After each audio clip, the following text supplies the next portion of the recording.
Philippe David, Patrick Roger.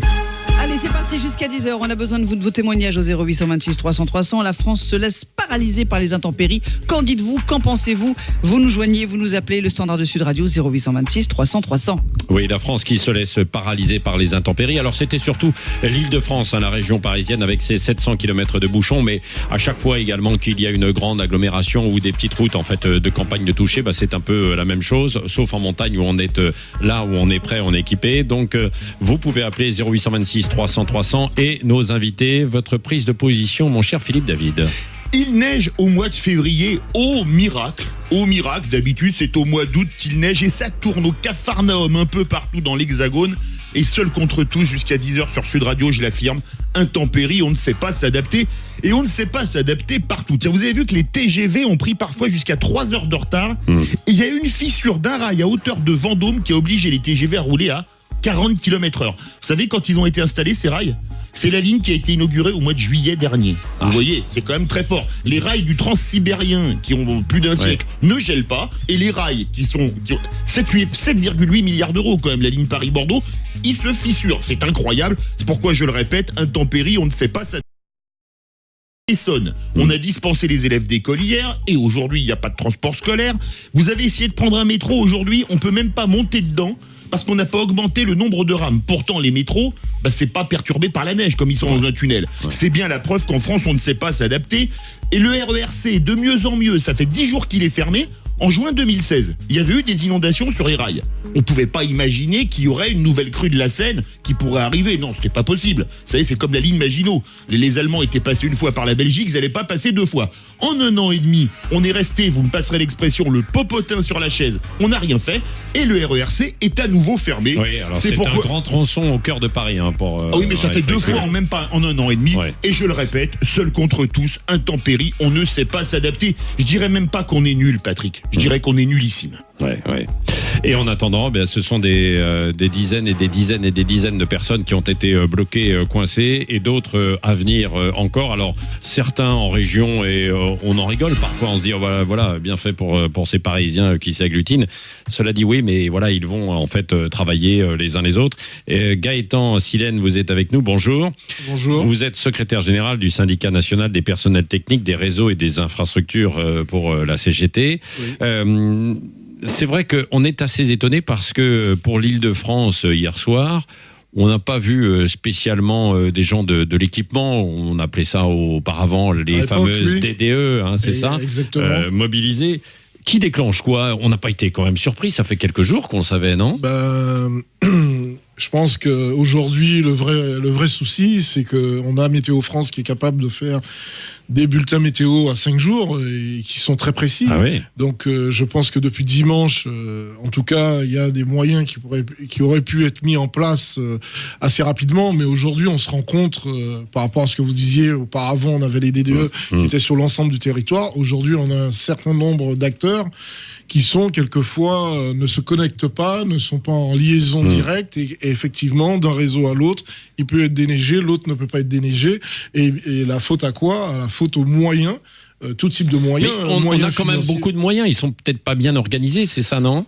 Beaucoup de moyens. En tout cas, à la CGT, nous, on est clair sur les moyens. Je rappelle quand même les événements de 2010, la table ronde avec, à l'époque, sous le gouvernement Sarkozy, c'était la ministre Kosciusko Morizet qui avait fait une table ronde. La CGT avait fait un mémorandum et sur ce mémorandum avait pointé les moyens humains et financiers qui sont en baisse de plus en plus. Je vous rappelle qu'aujourd'hui, au-delà de l'État ne gère que les réseaux État par les directions. Alors c'est quoi? C'est donc les réseaux État, c'est les grandes artères? C'est les grandes artères. Alors on est en Île-de-France. En Île-de-France, c'est essentiellement les grands axes.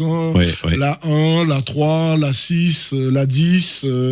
Peut-être j'en oublie d'autres autoroutes. Tous les autoroutes qui arrivent à la capitale, les grands axes, plus des nationales à 2x2, voire d'autres routes qui sont à gérer. Et ça, c'est valable sur tout le territoire quasiment. C'est comme ça. Sur tout le territoire, mais déjà sur cette organisation, on se rend compte bien qu'il y a un manque de moyens humains et un manque de moyens financiers pour pouvoir matériel, donc, pour pouvoir assurer pleinement la qualité du service public pour rendre aux usagers, pour qu'ils puissent se rendre, là en l'occurrence, rentrer chez eux le soir après leur journée de travail et le matin aller correctement. Est-ce qu'on n'aurait pas pu tirer la sonnette d'alarme un tout petit peu plus tôt? Parce que dans certaines régions, on est habitué, on sait, on vit avec. Alors je ne veux pas parler en fait des Alpes et des Pyrénées, où là évidemment, là où on nous écoute, justement, je passe le bonjour d'ailleurs à tous les auditeurs, qui le savent, il faut s'adapter, il faut savoir avoir éventuellement des pneus neige, ne pas circuler, etc.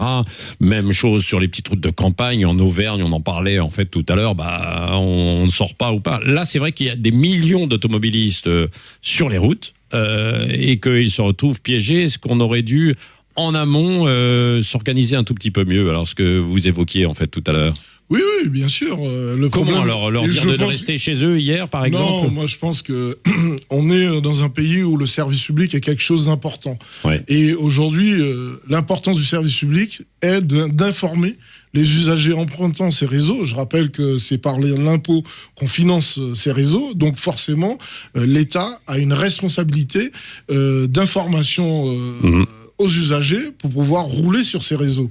Et je pense, comme je vous le dis, depuis dimanche, parce que moi, hier soir, j'ai pu contacter certains de mes collègues, parce que j'ai été aussi agent intervenant sur ces réseaux, et on a pu avoir quelques discussions, et les discussions, c'est que depuis hier, effectivement, ils n'arrêtent pas de travailler, ils n'arrêtent pas d'intervenir, mais on se rend bien compte que sur d'autres réseaux, par exemple dans le nord de Paris, ça a pu être déneigé correctement, ça a pu se faire correctement.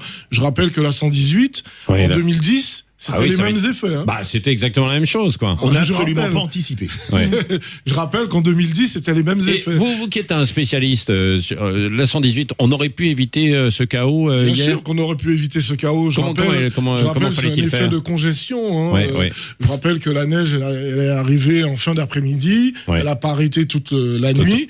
Donc je pense qu'il y avait de l'information à donner à l'ensemble des usagers. Oui, mais au-delà de l'information, hier après-midi, comment pouvait-on faire passer des chasse-neige éventuellement pour déblayer? Je pense que quand il y a trop de voitures, on peut plus les passer. Donc il aurait fallu informer dans les entreprises autour, parce que c'est autour de Vélizy. Il faut faire par anticipation, sabler par anticipation. Ouais, mais c'est pas trop le fait de sabler. Vous pouvez sabler. Le problème, c'est que vous avez trop de véhicules sur un réseau, vous pouvez pas déneiger. Mais dans ces cas-là, on ferme le réseau par anticipation pendant une heure, le temps de sabler. Exactement. C'est le manque d'information. Voilà. Je pense qu'il y a un manque d'information et d'anticipation par rapport à ce qui va se passer. Alors, pour être très précis, donc on aurait pu fermer, par exemple, hier pendant une heure entre 17h et 18h. Faire passer les saleuses en fait de nouveau et un chasse-neige, et puis ça repartait ou pas, non? Je pense, je suis pas sûr. Non, c'est la grande interrogation, quoi. Oui, effectivement. Oui. Des appels et des gens au téléphone. 0826 300 300. Il y aura aussi Pierre Chasseret en ligne avec nous dans un instant. Direction Nîmes avec José qui est avec nous, qui va intervenir. Bonjour, bienvenue sur Sud Radio, José. Bonjour José. Oui, bonjour. D'abord, encore une fois, merci pour vos émissions. C'est la deuxième fois que je vous appelle et c'est toujours avec un grand plaisir. Mais un plaisir pour vous recevoir. Voilà, je goûte mon plaisir parce que c'est fantastique ce qu'on entend là, dans la bouche des uns et des autres. C'est-à-dire qu'aujourd'hui, dans notre beau pays qui est la France, on n'accepte plus rien. On n'accepte pas l'eau, on n'accepte pas la neige, et bien évidemment, il faut trouver des coupables. Oui, c'est facile. Alors les coupables, c'est la DDE, l'ex-DDE, excusez-moi, c'est la SNCF. Mais bon, je rappelle simplement que la SNCF, lorsqu'elle a des incidents, elle a au moins le mérite et l'avantage de fournir des boîtes de collation aux personnes qui prennent le train, ce qui n'était pas le cas hier en région parisienne pour les personnes qui étaient dans les 700 km de bouchons. Alors aujourd'hui, je regarde les informations et bien évidemment, après l'intervention du maire de Bordeaux, qui se rend compte qu'il est descendu sur terre et qui goûte au plaisir de la joie des mortels. Ah oui, attendez, quand on est ce qu'il a été, on ne peut pas supporter 10 minutes de retard. Mais la nature et la vie est ainsi faite qu'elle nous rappelle à certaines choses. C'est-à-dire que nous, les humains, nous sommes vulnérables et que dans notre beau pays, on ne peut pas tout prévoir. Et parfois, il faut accepter que les intempéries viennent perturber notre vie qui est systématiquement réglée. Alors moi, je suis désolé d'entendre dans la bouche de certains de vos intervenants un bashing SNCF permanent. Et tout à l'heure, un de vos interlocuteurs évoquait le transsibérien. Quand vous regardez le transsibérien qui roule à une certaine vitesse, vous regardez comment ça se passe. Et vous vous rendez compte que quand il y a de la neige, il projette de la neige sur les côtés. Donc quand vous êtes en TGV, que vous roulez à 300 km/h, et que les voies sont assez proches l'une de l'autre, vous projetez de la neige et de la glace. Ce qui veut dire que quand vous allez avoir 2 TGV croiseurs à 300 km/h, vous risquez de briser les vitres du TGV croiseur. Alors, je ne sais pas ce que feraient les médias si on apprenait que un TGV, une multitude de passagers ont été blessés par de la projection de glace. Je crois que ça ferait la une de BFM. Excusez-moi, on est sur la radio. Je crois qu'il faut raison garder. José, on n'est pas obligé dans ces cas-là de laisser les 2 TGV se croiser à 320 km/h. On sait à quel endroit ils se croisent. On peut leur dire de ralentir au moment où ils vont se croiser. Mais si, techniquement, c'est faisable. Il n'y a pas de raison. Non, mais attendez, je crois qu'il faudrait quand même, soyons raison gardée et soyons lucides. On ne va pas s'amuser à calculer sur toutes les lignes TGV à quel endroit précis se croisent les TGV quand on connaît le débit d'une TGV. Donc je crois qu'il faut raison garder, il faut prendre un peu de hauteur. Je crois que la SNCF, comme tous les services publics, mettent tout en œuvre pour faire le bon boulot. Hélas, depuis 10 ans, je crois même depuis plus, on fait ce qu'on appelle en France un terrain dit difficulté pour les personnes qui se déplacent de pouvoir avoir une réponse adaptée à leurs besoins immédiats. J'étais à Paris hier, j'ai constaté Vous avez pu redescendre à Nîmes, tranquille. Je suis descendu à Nîmes avec un TGV qui est parti à l'heure, qui est arrivé à l'heure, ce qui est souvent le cas pour cette grande entreprise qu'on veut aujourd'hui démanteler, même si je considère qu'une entreprise qui n'évolue pas n'est pas une entreprise qui s'adapte au monde d'aujourd'hui, mais je suis navré d'entendre quotidiennement des choses qui ne sont pas flatteuses pour ce qui est quelque part, excusez-moi de le dire, mais une référence internationale, il y a peu de pays qui ont un réseau ferré comme le nôtre, même si aujourd'hui on considère qu'il faut le renouveler, etc., etc. Mais je crois qu'à un moment donné, ce bashing généralisé contre ce qui est de l'action publique, c'est quand même quelque chose qui est regrettable. Je crois qu'on prendrait tous beaucoup plus de grandeur à reconnaître certaines de nos faiblesses, à la nécessité justement d'investir dans certains domaines qu'on ne fait pas, parce qu'il faut arrêter aussi de dire aux gens qui payent trop d'impôts. À un moment donné, l'impôt, c'est la santé, c'est la sécurité, c'est les transports, c'est tout ce que la notion de service public représente d'essentiel pour qu'on continue à vivre dans ce magnifique pays bien. José, effectivement, on vous a compris, grand défenseur de la SNCF. Vous avez d'ailleurs raison sur certains points, et notamment peut-être sur la répartition aussi des moyens. Là, ce qui est en cause, c'est peut-être le manque de préparation, et comme le disait notre invité Gaëtan Silène de la Fédération des transports, CGT, le manque d'information, d'anticipation, parce que sur la fameuse N118, on aurait pu réussir quand même à éviter ce véritable chaos, quoi. Philippe. Christian Broucaret, vous êtes avec nous ? Bonjour, vous êtes président de l'AFNOT. Vous avez entendu José de Nîmes qui défendait la SNCF. Alors, c'est sûr que la SNCF, j'ai pas particulièrement été dur avec la SNCF. Je m'en suis pris par exemple au rail qui est fendu alors qu'il a été installé il y a même pas un an, ou alors à la ligne du RERC. C'est des trains qui y passent, inondés il y a 1 an et demi et qui est à nouveau inondé parce qu'on a strictement rien fait. Alors, c'est peut-être pas la faute de la SNCF, mais est-ce qu'il n'y a pas un problème quand même ? Alors, je suis le président de l'AFNOT pour la Nouvelle-Aquitaine, le président national, bien sûr.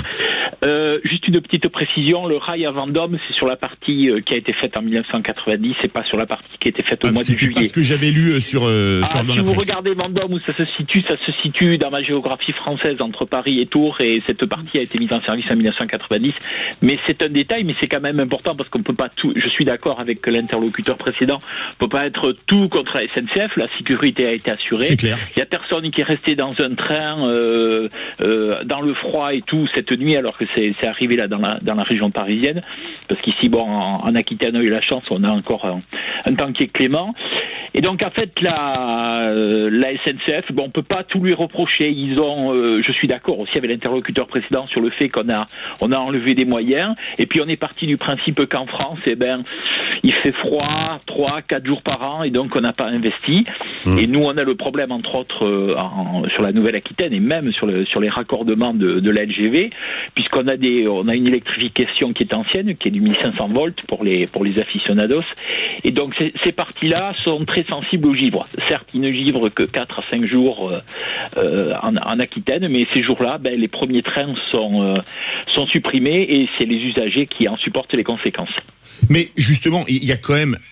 Est-ce qu'on peut pas dire quand même qu'en France, regardez, il y a des pays beaucoup plus froids que nous, le Canada, les États-Unis, enfin au nord des États-Unis, etc. Mais en Europe, l'Allemagne, la Suède, les Pays-Bas, etc. Est-ce qu'on peut dire qu'on sait quand même anticiper les intempéries en France ? Alors, sur ce qui est le réseau ferroviaire, on saurait anticiper, mais on ne veut pas mettre l'argent parce qu'on considère que pour 4 à 5 jours par an où il y a des soucis, et encore pas toutes les années, on va pas investir dans des digivrages automatiques sur les lignes ou sur les aiguillages. Et puis aussi, par exemple, peut-être qu'on a supprimé certaines astreintes à la SNCF où il y avait des gens qui faisaient des visites de ligne et qui dégelaient les aiguillages quand il faisait très froid. Quand même, dans l'imaginaire français, on sait très bien que les hivers sont de moins en moins froids. Je ne défends pas la SNCF, mais voilà, c'est-à-dire qu'ils ont considéré que pour 4 à 5 jours de bazar, tous les 3-4 ans, on n'allait pas investir, on a laissé les usagers et les automobilistes se débrouiller. Gaëtan Silène, est-ce que c'est exact ce que dit Christian Broucaret, que quelque part on se dit, allez, pour 3, 4, 5 jours d'intempéries tous les 3, 4, 5 ans, on s'est dit, laissons tomber, c'est pas la peine d'investir, et comme dirait le proverbe, advienne que pourra. Je pense que le problème est plus, ce que j'ai dit tout à l'heure est un peu plus grave que cela. C'est un problème de moyens financiers qu'on doit mettre à tous les niveaux. Alors, moi, je suis pas spécialiste. J'ai quand même ce matin interpellé mes camarades cheminots à la CGT et un certain nombre de défauts, maintenance, un certain problème d'organisation du travail par rapport aux agents, aux cheminots qui peuvent travailler et les problèmes d'aiguillage. Vous avez parlé de plusieurs problèmes sur des rails qui sont gelés ou fêlés ou autres, démontrent que c'est un problème d'organisation du travail, non-adaptation, et c'est suite aux suppressions massives d'emplois ces dernières années. Donc on est toujours sur le même problème, le problème des moyens financiers qu'on met, alors humains, matériels et autres. Vous êtes sur Sud Radio et nous parlons de cette paralysie de l'Île-de-France hier à cause de la neige. Vous nous appelez au 0826 300 300, tout comme Nicole qui, elle, nous appelle de Saint-Gaudens. Bonjour Nicole, bienvenue dans Seul contre tous. Bonjour Nicole, et Saint-Gaudens, c'est pas en Île-de-France. Hein. Non, ça on le sait. Voilà. Bah oui. Voilà. Bonjour Nicole. La neige. Fallait-il que je le précise? Oui, Saint-Gaudens n'est pas en Île-de-France, c'est un scoop. Je connais la neige et j'en ai horreur. Oui. Parce que quand il neige, je ne sors pas, je n'ai pas d'équipement. Même quand je travaillais, j'avais pas d'équipement. Je préférais, si vous voulez, perdre une journée de travail plutôt que d'esquinter ma voiture, d'avoir la voiture immobilisée pendant je sais pas combien de temps, etc., etc. Je préférais perdre une journée. Bon, maintenant, moi, je n'attaque pas le service public parce que c'est vrai que c'est occasionnel. Vous avez eu à Paris, je suppose que vous êtes tous à Paris. Vous avez eu les inondations. Est-ce qu'on prévoyait? D'habitude, elles se passent au printemps. Et on les a eues en hiver. Bon. Mais tous ces gens qui ont été bloqués sur la route, ne me dites pas qu'ils vont pas faire du ski quelque part. Moi, j'aime pas, mais enfin, qu'ils vont pas faire du ski. Ils n'avaient qu'à avoir l'équipement dans leur voiture au moment où ils ont osé, parce qu'il faut avoir osé prendre la route. Voilà. En plus, moi, je connais dans les Pyrénées, il y a des zones où il neige. Par exemple, moi, là où j'habite, à 10 km, il neige moins. Et moi, des fois, c'est l'inverse. Non, mais je suis pas bloqué. Bon, ils n'ont pas d'équipement. Eh ben, moi, je n'attaque pas le service public. Il fait ce qu'il peut, le pauvre, avec les moyens qu'il a. Mais comme maintenant, nous avons un gouvernement qui met des taxes partout. Moi, tous ces gens qui ont été bloqués, sans équipement, qui ont paralysé quelque part le service public, moi, je les verbaliserai. Voilà. Parce qu'on est quand même en France un pays d'assistés. Qu'on ne parle pas des émigrés et des chômeurs, il faut que l'État réponde. Alors, Ce que vous dites, Nicole, c'est que, et vous avez peut-être pas complètement tort là sur le sujet, c'est vrai qu'on est tous un peu responsables. C'est-à-dire qu'il y a d'un côté ceux qui sont en charge de cette organisation. Il y a eu un manque d'anticipation, en fait, c'est très clair. Et puis nous aussi, globalement, les usagers, les citoyens, on doit s'équiper, mettre des chaînes, peut-être quand on sait. Et c'est vrai que des pneus neige, bien sûr. Alors tout le monde n'a pas des pneus neige pour 2 jours de neige. On peut en acheter, vous savez, on peut en avoir que 2 à l'avant. Oui, aussi, ça coûte moins cher. C'est vrai. Et donc on attend la dernière minute bien souvent, et puis on se fait avoir quoi, comme cette nuit. Après, c'est vrai qu'il y avait la possibilité quand même aussi peut-être dans certains endroits d'intervenir. Sophie, Jean-Jacques qui est au téléphone, qui nous appelle du Périgord, 0826 300 300. C'est le standard de Sud Radio. Bonjour Jean-Jacques. Bonjour Jean-Jacques. Bonjour Jean-Jacques. Bonjour messieurs dames. Oui. Je vous appelle parce que là, ça m'a fait bondir, moi, d'entendre tout ça. Oui. Je me rappelle autrefois, parce que j'ai été dans le transport, et les autoroutes, on ne bloquait pas les autoroutes, c'était salé, les camions, les voitures roulaient. Les camions, les pneus de poids lourds, quand un camion s'arrête, vous avez qu'à le toucher, il est chaud. Ça fait fondre la neige et vous pouvez rouler. Mais on fait l'inverse de ceux qui a plus de 40 ans, parce que moi j'ai commencé à rouler en 70, et bien vous alliez en Espagne, dès qu'il tombait de la neige, on faisait comme en France, sur le bord, et on attendait pour nettoyer. Et bien ils se sont aperçus, les Espagnols, que ça bloquait tout, et puis qu'après, pour nettoyer, et bien ils s'embêtaient. Ouais. Et maintenant, ils nettoient. Vous payez les autoroutes en Espagne, c'est nettoyé. Vous payez les autoroutes de plus en plus cher en France, et elles sont dégueulasses. Et on arrête les camions, mais quand vous ressortez, on vous fait payer quand même. Hein. Ah, c'est clair. Voilà. Et les gens, ils rouspètent parce qu'il y a des poids lourds, ça gicle, mais la neige, elle fond, elle ne tient pas. Moi, j'ai eu rouler sur de la neige de 10 cm. À rouler à 80. Bon, non mais alors ce qu'il faut dire aussi, hein, Jean-Jacques, c'est que quand il y a beaucoup de circulation, les camions ils n'avancent plus non plus, ils sont bloqués. C'est ce qui s'est passé hier. Et puis alors là, vous pouvez avoir pourquoi ? Parce qu'il y a des voitures qui veulent doubler. Et puis il y a un trafic très dense. Ils mettent un coup de volant, ils se filent en travers parce qu'ils ne savent pas rouler sur de la neige. Quand c'est de la neige fraîche, vous pouvez rouler. Mais dès que si vous arrêtez tout le monde avec le gel, cette neige, elle va geler et ça va faire de la glace. C'est ce qui se passe effectivement quand c'est pour ça qu'on peut pas non plus complètement saler. Avec l'histoire des écolos, eh bien il faut plus saler. Il faut plus rouler. Il faut plus rouler. Mais vous êtes en ville. Si vous ne salez pas votre trottoir, vous allez en Alsace, vous prenez un manche. Non mais bien sûr, mais même partout en France, que ce soit dans le Périgord, Jean-Jacques, en Île-de-France, à Saint-Gaudens ou à Montpellier, partout c'est la même chose quoi. Là, les écolos ils disent rien parce que ils risquent de se casser la gueule.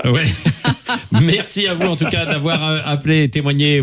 L'antenne est ouverte sur Sud Radio. Parlons vrai, c'est notre slogan et c'est ce que l'on fait jusqu'à 10h ce matin, Sophie. Oui, 0826 300 300 c'est le numéro pour nous appeler. Des messages sur la page Facebook de Sud Radio, comme Pascal qui nous dit mais pensez aux chaussettes neige, rapide, pas cher et ne prend pas trop de place. Mais je crois que Bernard Darniche nous en a parlé ce matin. On ne peut pas rouler trop longtemps avec, parce qu'on les perd. Mais ça peut toujours dépanner, on ne sait jamais. Et puis Sylvie qui dit merci aux Uber qui ont multiplié par 4 leurs tarifs hier soir. C'était super sympa. On peut les comprendre. Il n'y a pas de petit profit là. Attendez, évidemment, c'est le business. J'en connais certains qui ont passé 5 heures au lieu pour une course où normalement il y avait besoin de 10 minutes à quart d'heure dans le pont, évidemment. Allez, on va continuer. On sera en ligne avec Pierre Chasseret aussi de l'association 40 millions d'automobilistes et puis chroniqueur à Sud Radio. Sud Radio. Parlons vrai. Sud Radio, parlons vrai. Parlons vrai. Sud Radio, parlons vrai. Sud Radio. Parlons vrai. Et si on parlait Renault Occasion ? Un jour, Damien acheta une voiture d'occasion de plus de 4 ans. Un prix futé. Quelle ne fut pas sa surprise ?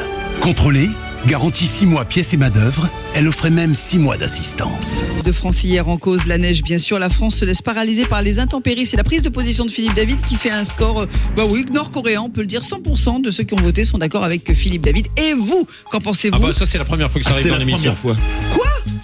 J'ai Non. jamais fait 100%, ma chère Sophie. Ah oui, c'est vrai, vous avez fait 99, pardon.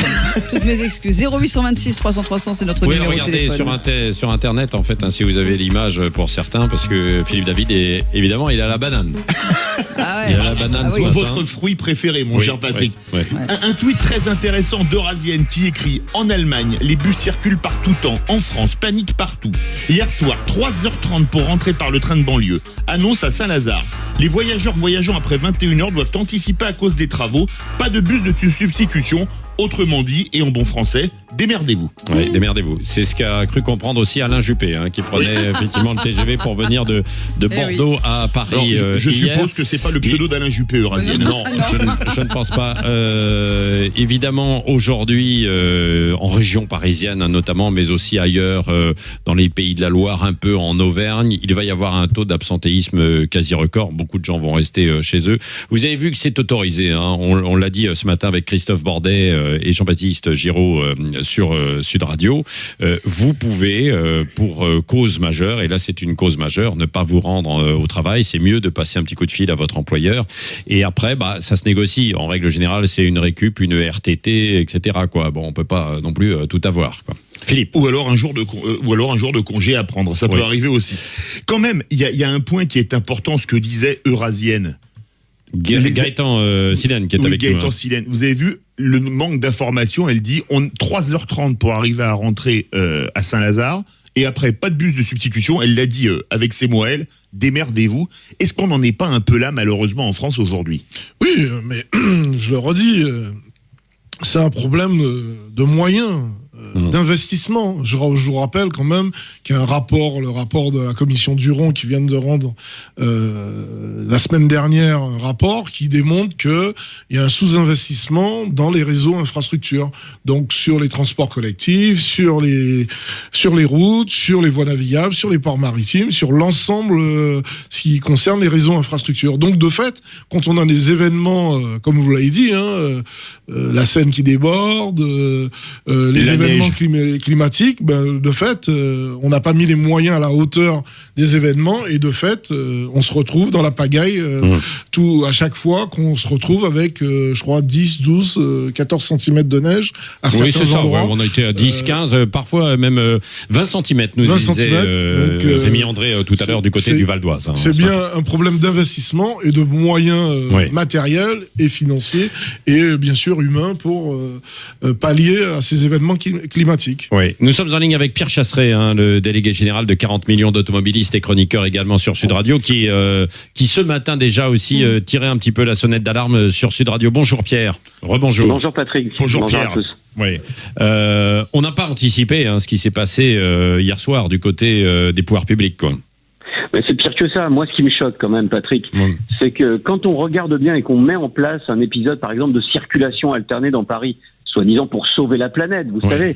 Là, on sait mobiliser les médias. On sait quand on est ministre, maire de Paris, appelé à la non-utilisation de la voiture, qui est d'ailleurs respectée par les automobilistes. Les gens ne sont pas des fous. Si on leur dit qu'ils vont rester bloqués 18 heures dans une voiture, ils ne la prennent pas. 2500 personnes mobilisées ce matin pour aller à la rescousse des 1500 à 2000 voitures bloquées. Et puis ce message ahurissant du ministère de l'Intérieur, je vous le lis, entre guillemets, on demande aux automobilistes de ne pas prendre leur voiture. Ah bon? Non mais ils ont compris, les automobilistes. D'ailleurs, la preuve, il n'y a pas de bouchon sur les routes d'Île-de-France ce matin. Mais tout le monde a compris. Donc, quand est-ce qu'on va mettre en place des moyens de communication pour des choses importantes et qu'on arrête de bassiner les Français avec des circulations alternées, des baisses de limitation de vitesse à 80 km/h, où là, le Premier ministre lui-même monte au front. Il sait aller dans tous les médias, organiser des conférences de presse pour ça. Mais par contre, laisser dormir 1800 et 2000 personnes dans des voitures sur une nationale. Même plus, parce qu'il y en a qui ont passé des heures et des heures, alors qui ont pu rentrer quand même chez eux, mais effectivement, c'était particulièrement difficile, quoi. Et Patrick, franchement, Philippe, Sophie, Paris, c'est Val d'Isère? Ouais, mais c'est chouette, Val d'Isère. Non, mais on aura tout entendu. 16 cm de neige suffisent à bloquer l'intégralité des transports franciliens, avec ces propos ahurissants de la ministre qui dit « Vous n'avez qu'à prendre les réseaux ferrés ». Non mais il faut qu'elle allume la télé, qu'elle écoute la radio. Les RER sont bloqués. Stop, restez chez vous, amis automobilistes. Ah bah, c'est exactement ce que disait Eurasienne, ce que dit Pierre Chasseret. On va demander son avis à Christian Boucaret, de la FNOT Aquitaine. Vous avez entendu Pierre Chasseret. Qu'est-ce que vous voulez ajouter ? Pas grand-chose. C'est vrai que on est toujours dans une certaine impréparation, mais c'est ce que je disais précédemment aussi. C'est-à-dire, c'est 5 jours tous les 3-4 ans. Alors bon, ça passe. L'actualité passera par-dessus ça. Oui, c'est voilà. Je pense que peut-être mardi, on en parlera plus. Mais Christian Boucaret, vous le déplorez, quoi, évidemment. Oui, on le déplore, oui. Encore que, bon, globalement, sur le réseau ferré, même si M. Juppé a été un peu retardé, mais bon, il est quand même arrivé, arrivé à bon port. Ça, c'est le plus important. Et puis, il y avait du réseau téléphonique aussi, quand même, ça fonctionnait, faut le noter. Et donc, bon, écoutez, c'est comme ça. Après, bon, c'est vrai qu'il y a globalement, de toute façon, que ce soit pour les automobilistes comme pour les usagers du rail, un manque d'information, c'est compliqué parce que les grandes entreprises ne se sont pas préparées à ce genre d'épisodes climatiques. Oui, mais vous êtes d'accord avec nous, comme le disait Pierre Chasseret à l'instant. Évidemment, il y a un gros barnum pour la circulation alternée en permanence pendant 3-4 jours, et pour d'autres choses, on est capable de se mobiliser. Et là, alors qu'on annonçait cet épisode neigeux, il n'y a rien eu de la part des pouvoirs publics quand même. Oui. Pourtant, c'est pas un épisode du réchauffement climatique. Mais non. On est quand même les spécialistes. Nous sommes la référence mondiale avec la COP 21. Bon, voilà. On a encore du boulot. Merci en tout cas à tous d'avoir participé à l'émission. Sud Radio continue dans un instant avec Valérie Expert. Toujours 100%, toujours 100%. Oui, il n'a pas été destitué, le cher Philippe David. La France se laisse paralyser par les intempéries. Continuez en tout cas d'écouter Sud Radio. On vous informera aussi sur la suite de ce dossier. Et puis l'autre dossier en fait du jour aussi, les blocages du côté de Toulouse, Tarn-et-Garonne, à cause cette fois-ci des agriculteurs qui sont en colère. Ils ont un rendez-vous cet après-midi au ministère de l'Agriculture. Bonne journée à demain. Au revoir.